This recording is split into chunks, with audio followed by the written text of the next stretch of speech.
মানুষের তৈরি করা আইন থাকার ফলে যেই দেশে আমার ধর্ষিতা বোন কবরে চলে যায় আর ধর্ষক বেঁচে থাকে, সেই আইনের মুখে আমি লাথি মারি। মানুষের তৈরি করা আইন থাকার ফলে যেই দেশে আমার ধর্ষিতা বোন কবরে যায় আর ধর্ষক এখনো বেঁচে থাকে, সেই আইনের মুখে আমি থুতু নিক্ষেপ করি। বাংলাদেশ স্বাধীন হয়েছে 1971 সালে, এখন 2025 সাল। কত বছর? 54 বছর। আপনারা জানেন এই 54 বছরে স্বাধীন বাংলাদেশে দেশ শাসন করেছে বেশিরভাগ সময়ে পুরুষ না নারী? আমার থেকেই সামনে 90 দশক থেকে 2025 2024 এই স্বৈরাচাররা পালানোর আগ পর্যন্ত সর্বমোট 34 বছর এই দেশ নারীরা চালিয়েছে। 2 মহিলার কিলাকিলিতে আমরা জনগণ মাঝখানে শেষ। সেই 90 থেকে নিয়ে 2024 কত বছর হয়? 34 বছর। ঠিক আছে, এখন দেশ স্বাধীন হয়েছে 54 বছর। 54 থেকে 34 বাদ দেন তো, থাকে কত? আমাদের জন্য একটু লজ্জার না? আমরা পুরুষ মানুষ দেশ চালাইছে কত বছর? কথা বলেন না কেন? 20 বছর। আর তারা মহিলারা, বেডিরা কয় বছর চালাইছে? তাহলে তারা যেহেতু বেশি দেশ চালাইছে, নারী ক্ষমতায়ন আর নারী অধিকারের স্লোগান তো এখন আর হওয়ার কথা না। নারীর অধিকার তো আরো বহু আগে তারা প্রতিষ্ঠিত করার কথা, তারা তো সেটা করতে পারেনি।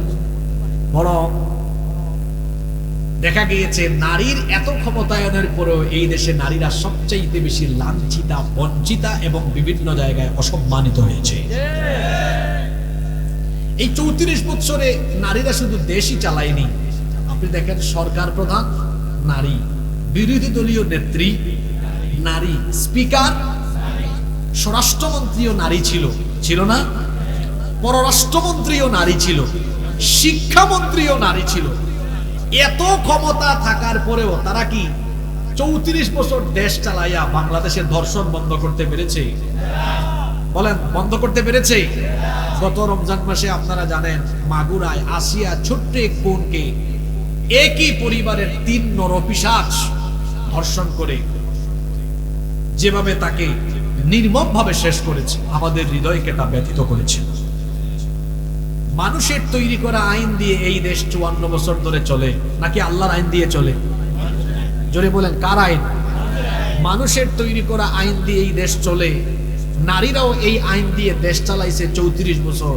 এখন নারী উন্নয়ন অগ্রগতি করতে করতে দেখা গিয়েছে এই দেশে নারীরা এখনো লাঞ্ছিতা, বঞ্চিতা। এর কারণ হলো আমরা আল্লাহর আইন বাদ দিয়ে মানুষের আইন গ্রহণ করেছি। এই জন্য এখনো নারী নিপীড়ন, নির্যাতন আমরা বন্ধ করতে পারিনি। আসিয়া যখন 3-4 দিন হাসপাতালে কাতরাতে কাতরাতে ইন্তেকাল করেছে, তখন আমি বলেছিলাম আমার ধর্ষিতা বোনটি মারা গেল, ধর্ষক গ্রেফতার হয়েছে, কিন্তু এখনো কি তার বিচারের রায় হয়েছে? মানুষের তৈরি করা আইন থাকার ফলে যেই দেশে আমার ধর্ষিতা বোন কবরে চলে যায় আর ধর্ষক বেঁচে থাকে, সেই আইনের মুখে আমি লাথি মারি। মানুষের তৈরি করা আইন থাকার ফলে যেই দেশে আমার ধর্ষিতা বোন কবরে যায় আর ধর্ষক এখনো বেঁচে থাকে, সেই আইনের মুখে আমি থুতু নিক্ষেপ করি। যদি আল্লাহর আইন থাকতো তাহলে ধর্ষণের বিচারের রায় আসতো, ওকে মৃত্যুদণ্ড দাও, গোপনে না প্রকাশ্যে।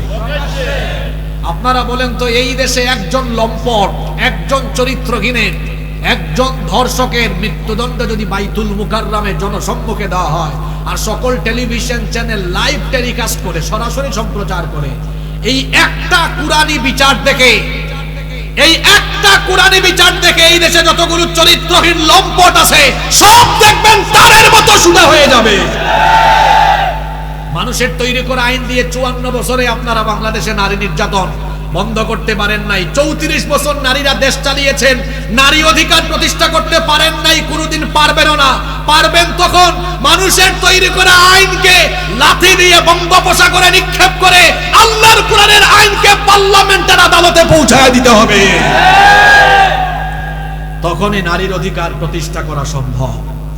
নইলে নারীরা 34 বছর না, আরো 340 বছর দেশ চালাইয়া নারী অধিকার প্রতিষ্ঠা করতে পারবে নারীর অধিকার পৃথিবীর বুকে সর্বপ্রথম প্রতিষ্ঠা করেছে ইসলাম। যেই সময়ে বাড়িতে বাড়িতে ঘরে ঘরে মেয়ে জন্ম নিলে জীবিত কবর দিয়ে ফেলা হতো, বাজারে যেভাবে মাছ কেনা বেচা করা হয়, সবজি কেনা বেচা করা হয়, সেভাবে নারীদেরকে কেনা বেচা করা হতো। বিবাহ শাদী ছাড়া নারীদেরকে ভোগ করা হতো, সম্পত্তিতে নারীকে বঞ্চিত করা হতো। সেই লাঞ্ছনা, বঞ্চনা, সেই অপমানের বর্বর নিষ্ঠুর সেই সমাজ থেকে নারীদেরকে ইসলাম গর্ত থেকে উঠিয়ে রানীর সিংহাসনে বসিয়ে দিয়েছে। আল্লাহু আকবার।